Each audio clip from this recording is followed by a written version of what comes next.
Welcome to the Real Estate Syndication Show. Whether you are a seasoned investor or building a new real estate business, this is the show for you. Whitney Sewell talks to top experts in the business. Our goal is to help you master real estate syndication. And now your host, Whitney Sewell. If you're interested in multifamily real estate but don't know how or where to begin, our guide on how to start investing in multifamily real estate breaks down everything you need to know about identifying good investments plus real-world examples. Download your copy in the show notes or visit lifebridgecapital.com/start now to start your journey in multifamily real estate. Our guest is Joel Florek. Thanks for being on the show, Joel. Hey, thank you very much. Happy to be here. I'm excited to have Joel on the show just because I know a lot of listeners are in the same shoes he's in, and just interested in hearing how he got started and the things he had to overcome. And also congratulate him on just making this happen, at being 25 years old. But Joel, get us started and tell us a little bit about your background, how you got into real estate, and catch us up to where you're at right now. Yeah. So, it goes back to as a kid growing up in Marquette, Michigan, my parents, they kind of dabbled in real estate. So we'd move into a house, we'd remodel it, they'd find a new house, we'd move into that one, and typically they'd keep the old house as a rental.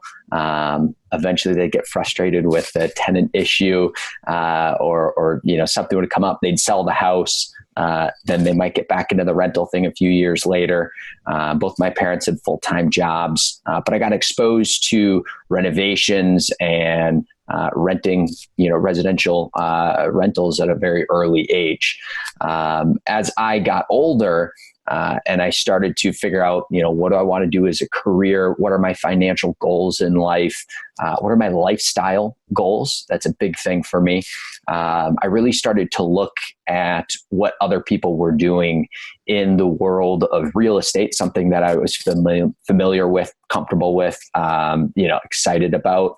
And after really trying to look at kind of all the different niches, it seemed like multifamily apartment investors were not only the people who were able to achieve the financial success that I want to be able to achieve in my life, but they also live the type of lifestyle that I want to be able to live. I certainly have no problems at all with working hard, getting my hands dirty, putting in the work and the effort. But at the same time, I want to be in control of my life. I want to be able to, have opportunities to, get out on the water and, do some long distance sailing trips, travel with my family. I have a wife and a young daughter that's going to be 2 years old here. So, being able to have that flexible lifestyle is really important. So again, going back to looking out and seeing, hey, the people who own, the big apartment complexes, those seem to be the people that have the flexibility to live the type of lifestyle they want and be able to live, with the financial means to do it in a pretty fun way. So what was your first property that you purchased? Yeah. So right out of college, I started work as a program manager with a small engineering company. And I kind of took advantage of having that corporate income to go out and buy a 4-unit multifamily property. So I lived in one unit, did some renovations to the others, got them rented out, and pretty quick, right out of school, I'm living expense free. So that was a pretty cool feeling to feel like I have, next to nothing for living expenses, especially coming right out of school. So I got that very early win. And then pretty quickly, as I was going through the renovation process, my carpet installer had actually given me a heads up that one of his other clients was looking at selling a 16-unit apartment complex. And I was a little taken aback, but when I threw out the suggestion that, hey, I'm trying to find another property to buy, I took advantage of the opportunity and got connected with the owners. And actually at that time, I had looked at a lot of opportunities to try and pull that deal together. Primarily, I was looking for investment partners to come in with me, try and do a syndication type model. Maybe not, maybe it's not true syndication, just a couple of partners in an LLC to be able to purchase the property. But I really struggled with that. Again, I was 22 years old, very young, very, quote unquote, inexperienced in most people's eyes. Eventually worked out a deal where the bank would allow me to finance 80% through them. And then we got a seller second position mortgage set up for about 16.5%, which put me in a situation where it's very low money down. We structured the closing on the first, had those rent payments go to the seller on that first month. So that was a nice proration off of what I owed on my down payment. So it turned out to where, I only had to put about 1.5% down in order to purchase this 16-unit property. And that kind of catapulted my real estate from this side hustle hobby of trying to create some financial success to, I have this real business. If it starts to fail, my day job can't support it anymore. It truly has to support itself. So that's when things kind of got, serious and also a whole lot of fun. So you just got out of college, you got the corporate job, and then you bought the 4-unit, which it was such a smart move. You house hacked, which is a term I'm sure a lot of people have heard of, living in one unit while renting the other 3, which is just a great idea. And I wish I had done that when I was your age, or that at 22. And then, but at 22, you're looking at that 16 unit and, and thinking about, oh my goodness, you said you kind of set you back thinking, well, can I do this? Or, but going back to, from jumping from the 4 to 16, tell us some things you had to overcome, or even at the 4-unit, how did you finance the 4-unit before we go to the 16? Yeah. So the 4-unit, very fortunate that my parents were in a position to help me with the down payment. So we structured a small loan. I pay them 8% on their money, but they gave me basically $25,000 as a small loan.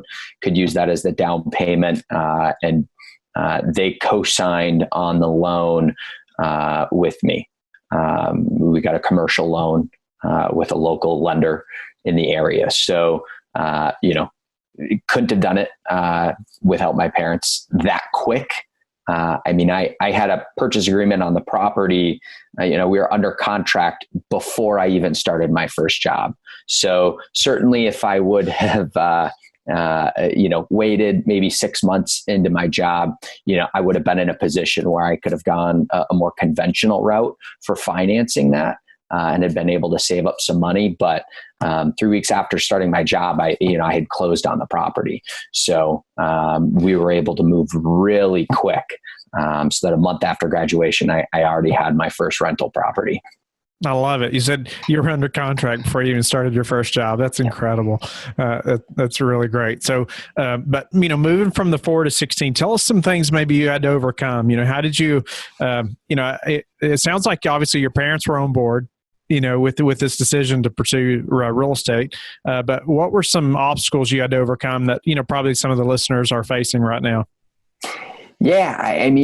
Like I said, number one thing was, going to the 16 unit. This is getting serious, right? It became a business. So I had to make sure that I had the numbers right. I was able to spend quite a bit of time with the sellers, understanding the numbers, learning from them. It took us about 4 months from when I first started talking with them to when we actually closed on the property. So it was a pretty lengthy process, and very fortunate that, they acted almost as a mentor to me as I, learn what it would take to actually put all the pieces together. Some of the things that I definitely had to overcome, though, was trying to figure out how to finance the thing. That was certainly a large challenge in my eyes at the time. Again, I reached out to a lot of people who had money in my network, who had experience in real estate, but didn't want to kind of do the day-to-day work anymore. And while they all were excited and, thought it was a pretty good deal, I kept running into issues where they wanted all the deal and, basically wouldn't leave me with much of anything. So it would be a situation where I would have had to do a lot of work, to ultimately not be able to get much at all. And keep in mind, I didn't have a ton of capital to be able to put into that. So going with more of a traditional finance, 20-25% down, I wouldn't have, much skin to be able to put in the game, with any investors at the time. And again, I was managing a rental property for 10 months at the time. 8 months, when those conversations started. So it's not like I could show them a track record and put together a business plan and say, hey, I'm confident I can execute this. And here's my track record that should provide you with confidence that, I can execute the plan. So that was certainly a challenge, and I didn't overcome it. But thankfully, we found a different route with doing the seller second position mortgage. And ultimately, that's kind of been the big thing that I've focused on is building up my own portfolio, building up my track record, creating a plan, showing that I can execute my plan, so that, years later now, I can put myself in a position where when I have conversations with potential investors on deals that I want to do in the future, the conversation is much different today than it was back when I was 22 years old. Our guest is Michael Wayne. An interesting thing about Michael is he is 25 years old, and he just completed his first development of 43 units. It's a mixed use space, raising $1.8 million, making it happen. It's interesting to hear part of that story and how he got to this point. Not many people at that age are developing projects successfully. Tell us a little, though, about over the last few years, how you got into this kind of commercial real estate, and let's go into where you're at, what you're doing now. Absolutely. Well, first of all, thank you, Whitney, for having me on. Really appreciate it. And looking forward to the opportunity to share my story today. So the story somewhat goes that I was an Indiana Hoosier living down in Bloomington, and graduated from there in 2018 with a degree in entrepreneurship and then supply chain management. And so I decided that, despite being an entrepreneur my whole life and running lawn care companies, healthy vending machine businesses, photography businesses, that I really needed to get what I would consider, or at the time I called a real job. And so meaning W-2, 9 to 5, working in a big city, and, give that a shot after school. So that's what I started doing. Lasted there for about 18 months. I worked for a consulting firm in downtown Chicago, lived down there, had a bunch of friends down there, a whole lot of fun, but just knew it wasn't really long-term for me. Didn't see myself at that company long-term, and really didn't see myself, sort of tolerating the 9 to 5 lifestyle and really just having that entrepreneurial itch that I had to scratch. So a friend of mine at the time, his name was Alec, who's now become my business partner and one of my best friends. Him and I were at a similar point, and both realized that the entrepreneurial path was our way out, so to speak, and wanted to pursue something. So we started looking into different options. Quickly recognized real estate was a very, very powerful tool. And if nothing else, could be a means to create, income that could be used for other purposes down the road. So we saw it as a good stepping stone for us from what we were currently doing, which was, in my case, like transaction advisory. Alec was in private equity and investment banking. And so we somewhat had transferable skills from those jobs that we could bring over into the real estate world, and specifically development. And so we really just got started by talking with brokers and looking on LoopNet just the same way everyone else does, and kind of figuring out which way is up in the whole pursuit for that first deal.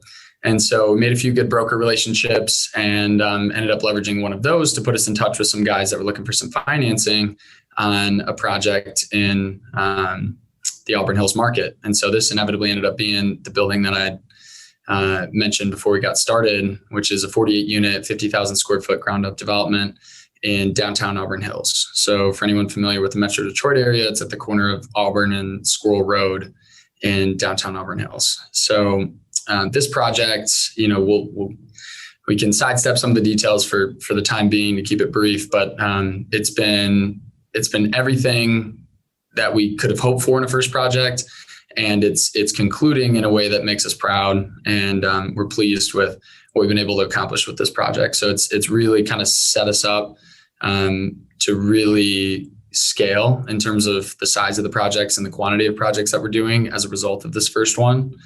And we find it significantly easier to interface with new financing resources or new lenders or new consultants because of the track record we've shown with just this one project. So I think that's been really helpful to us. And that's where we sit now in this sort of dangerous position, dangerous in a good way, in my mind, where we have, 3 projects that could hit tomorrow and be sort of ground running in the financing stages, moving toward PUD approval. And that's an exciting place for us because that's, a lot more than we've tolerated to date. And I'm looking forward to what that would mean in terms of bringing on help and insulating us with even more people around us to help get these projects done.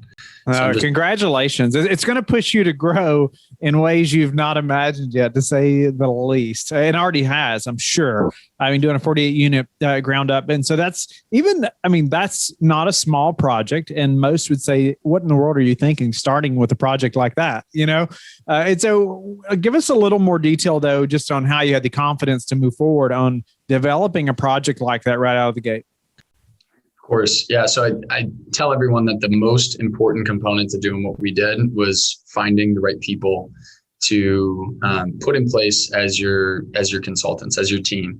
So that's architect, that's construction manager, that's civil engineer, even structural engineer, MEP engineer, property management company, insurance brokers. It's really insulating yourself with all the people that already understand how it works and what you're supposed to do, and look for people like you to be their clients. And so we were able to gain a ton of knowledge just by leveraging the experience that our team already had all around us. So that was the most helpful in the beginning. As far as the confidence, I've always been a pretty confident person, and I've always known that entrepreneurship was the direction for me. So this just felt natural. And, I've been used to running businesses and having employees as early as like 16 years old. Actually, I had my first employer when I was 15 because I remember because I needed them to have a driver's license so that they could pick me up because I didn't have my license yet. So I've been in that role before and have experience there, and that's been helpful.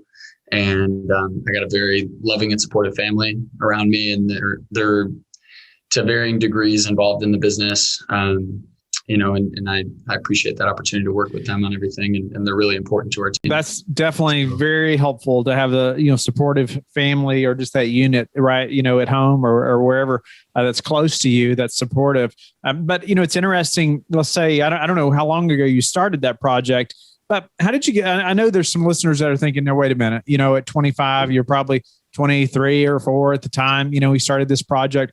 How'd you get people to take you serious? You named off all these architects, right? And I know the listeners are thinking, now, wait a minute, what was that list of architects? How many of those people do I need to, reach out to, at that age? How do you get them to take you seriously? You've not done this before.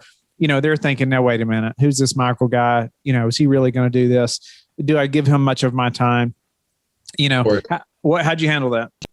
Yeah, so I think some of it was leveraging some existing relationships. So in the case of like our construction manager, for example, we had a connection to someone that was involved with that company. And so we had a good character reference there, and we had worked with this contact before on previous real estate related stuff. So that was a good segue in with them. And I think just like the sheer size of the project and the fact that we were able to finance a project like that in the consultant's eyes gave them the confidence that they needed, because ultimately to the consultants, like if the project is feasible and is financed, like they're getting a job. So like that's really what they're looking for, is someone that can bring the capital and with reasonable success pull off a project like this. And I think that they just saw that capability in us. And certainly we had the financing backing, which I haven't touched on yet, but I certainly can. And those two, the combination of those two things, I think in the consultant size helped to take us seriously. But I mean, there's certainly moments with the lender early on or with municipal people early on, whether it be the city council or any of the various staff members, where having zero experience and never having talked to anyone at a city about any project before was very challenging. So I don't mean to paint that it was roses and daisies the whole time. It's the hardest thing I've ever done in my life, without a question. But we were resilient and strategic and moved quickly and executed what we needed to and found success in that. We hope that you have enjoyed the highlight show today. You can always listen to the full episodes that were featured today by clicking the links in the description box. Let us know in the comments what you thought of this episode, or you can go to lifebridgecapital.com/podcasts and click the feedback button. Let us know how we can add more value to you. Thank you, and talk to you tomorrow. Thank you for listening to the Real Estate Syndication Show, brought to you by LifeBridge Capital.